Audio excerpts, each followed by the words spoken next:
ಎದುರುಗಡೆ ಯುವತಿಯ ಜೊತೆಗೆ ಲವ್ವಿ ಡವ್ವಿ ಇಟ್ಕೊಂಡಿದ್ದಂತಹ ಸೈನಿಕನೊಬ್ಬ ತನ್ನ ಪತ್ನಿಗೆ ಚಟ್ಟ ಕಟ್ಟಿದ್ದಾನೆ.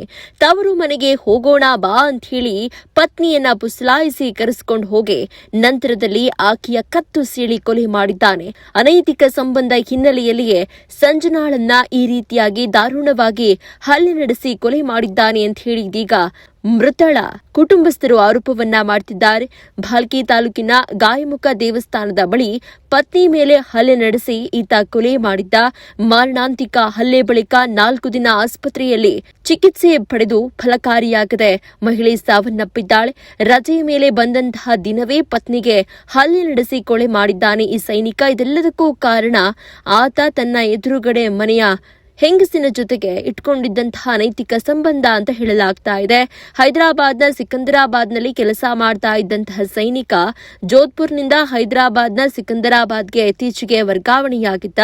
ವರ್ಗಾವಣೆ ಬಳಿಕ 10 ದಿನ ರಜೆ ಮೇಲೆ ಜೂನ್ 25ರಂದು ಬೀದರ್ಗೆ ಬಂದಿದ್ದ. ಊರಿಗೆ ಬಂದ ದಿನವೇ ಪತ್ನಿಯನ್ನ ತವರು ಮನೆಗೆ ಹೋಗೋಣ ಅಂತ ಹೇಳಿ ರಾತ್ರಿ ಕರೆದುಕೊಂಡು ಹೋಗಿದ್ದ.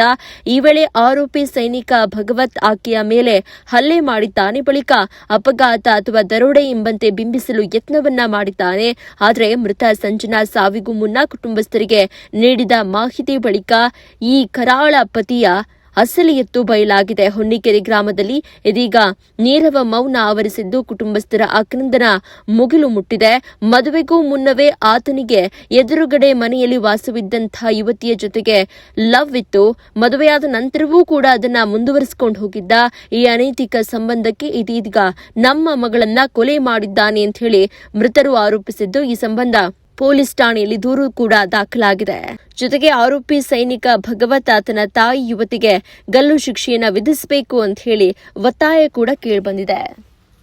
ನೀವು ಸಣ್ಣ ಆಗ್ಬೇಕಲ್ವಾ? ಅದು ಒಂದು ಉತ್ತಮ ಆಹಾರದಿಂದ ಸಣ್ಣ ಆಗ್ಬೇಕಲ್ವಾ? ಪ್ರತಿದಿನ ನಮ್ಮ ಜೀನಿ ಸ್ಲಿಮ್ ನ ಯೂಸ್ ಮಾಡಿ ಯಾವುದೇ ಸೈಡ್ ಎಫೆಕ್ಟ್ ಇಲ್ದಂಗೆ ನೀವು ಸಣ್ಣ ಆಗ್ತೀರಾ.